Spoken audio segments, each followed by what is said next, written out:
Saudações, família Botafogo, tudo bem com vocês? Sejam todos muito bem-vindos. Pessoal, vamos aqui dar uma olhadinha aqui nos comentários do canal ESPN. Vou deixando os créditos totais ao canal, pessoal, que a gente busca notícias e informações sempre atualizadas aí do fogão. Pessoal, o Botafogo empatou aí no fio das almas, aí no finalzinho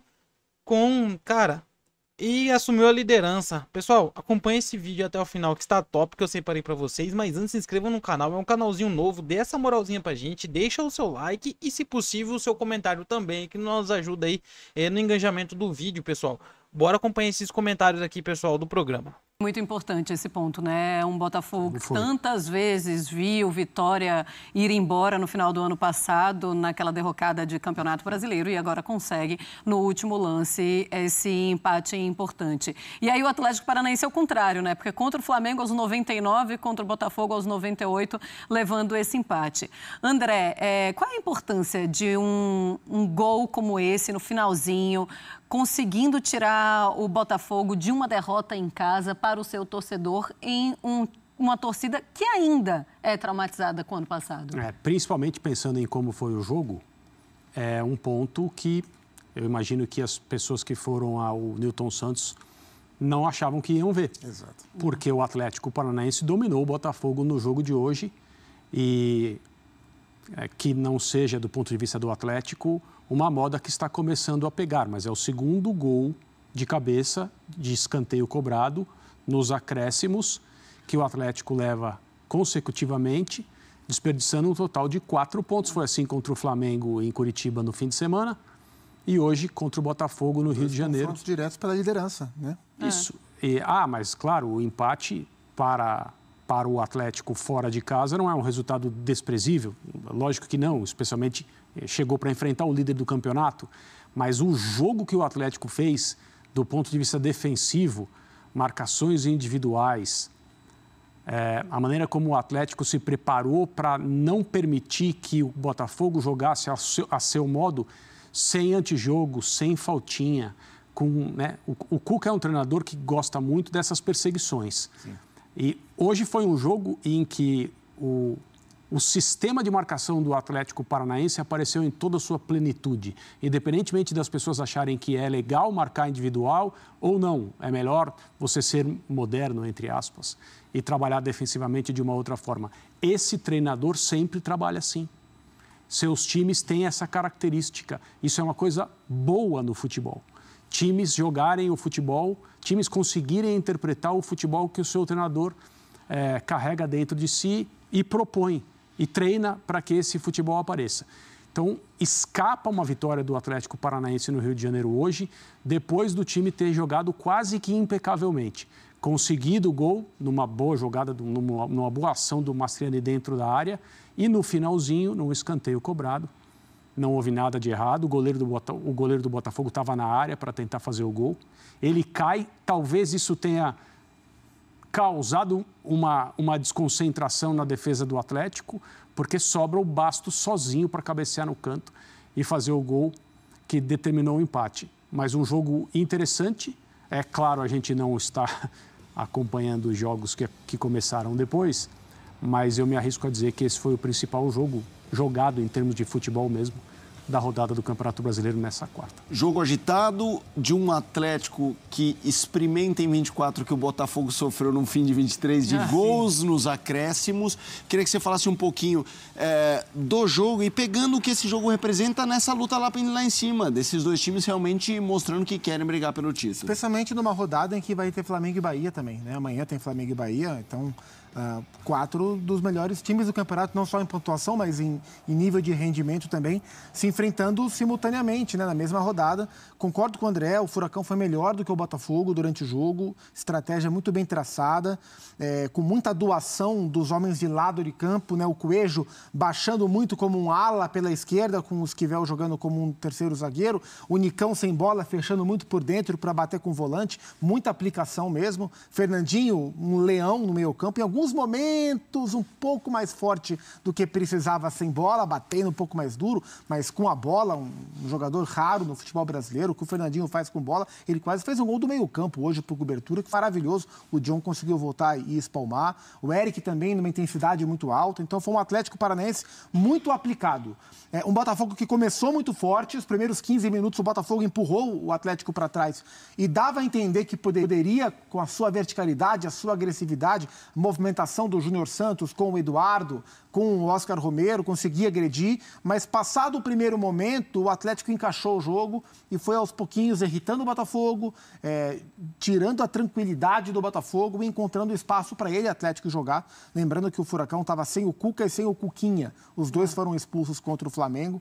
O Daniel Cerqueira e o Juca, né, era quem estavam tomando as decisões ali à beira do campo pelo Furacão.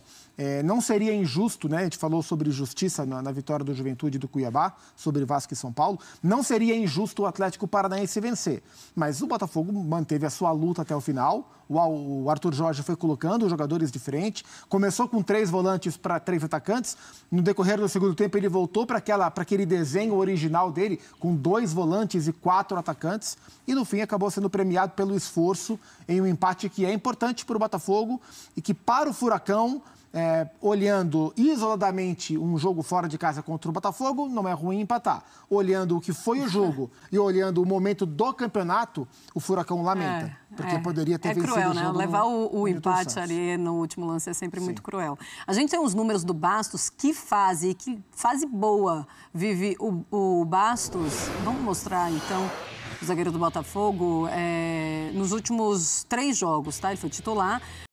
7 ações com bola, 2 gols, uma vitória garantida com o gol. Os aéreos vencidos. O Alexander Barbosa também veio para jogar. O Botafogo tirou o Pablo do Flamengo, que era um zagueiro com cartaz para jogar. Mas o Bastos encontrou seu espaço e hoje forma uma dupla de muita força, de muita segurança com o Lucas Alter. Ele chega no final do ano passado, André, e todo mundo se questionando, mas e aí, o Bastos, será que ele vai ajudar realmente esse time? E agora ele começa a provar isso. É importante para ele o gol, porque o resultado é meio inesperado, mas salva, de certo modo, a noite do Botafogo, posição na tabela, e era ele no lance com o Mastriani, né? E aí não que tenha sido uma falha, mas o papel primordial dele é evitar o gol do Mastriani. Ele vai lá na frente junto com o goleiro e a bola o procura dentro da área, ele cabeceia muito bem no canto e deixa a sua contribuição. Um ótimo momento, uma ótima noite para ele. A gente prometeu, conforme os personagens aparecessem para dar entrevista, chamaríamos aqui no Sport Center. Luiz Ubeldia está falando, vamos ouvir o técnico do São Paulo depois de sua primeira derrota no comando do time. Agora, contra outro time carioca, o Botafogo, vamos com Cícero Melo num balanço da partida.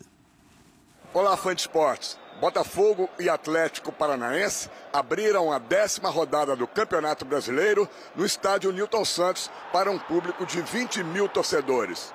Um confronto de 2 times no G4. O Botafogo, líder isolado do Campeonato Brasileiro, e o Atlético Paranaense na 4ª colocação. Aos 26 minutos, aconteceu o único lance de destaque e de perigo no primeiro tempo. Quase um golaço de Fernandinho, que próximo do meio de campo tentou encobrir o goleiro John, que estava muito adiantado. O goleiro se recuperou e com um tapinha evitou o gol do Atlético Paranaense.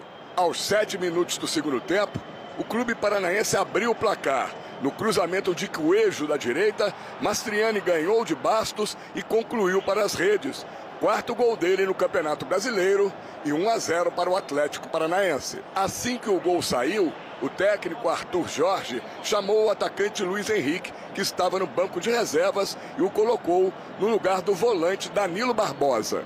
Mas só aos 53 minutos, nos acréscimos, na última bola do jogo, o Botafogo chegou ao gol de empate. Na cobrança do escanteio da esquerda, o zagueiro Bastos apareceu e de cabeça colocou no fundo das redes para deixar tudo igual no marcador. 3º gol dele com a camisa alvinegra. Final, Botafogo, ainda líder do Campeonato Brasileiro, 1, Atlético Paranaense, também 1. O facto aqui é que nós podemos analisar o jogo por aquilo que é o resultado. E o resultado é um ponto mais somado naquilo que é o nosso percurso. num jogo difícil, que nós também perspectivamos que assim fosse. Tivemos pela frente um adversário que tem qualidade, que acaba por ter uma forma de jogar em que se sente confortável mesmo não tendo bola, uma equipa que procura defender em zonas mais baixas, aproveitando transição e erro do adversário. Era um jogo que nós precisávamos ter um bocadinho mais de paciência. Eu pedi isso aos jogadores no início quando falei com eles antes do jogo.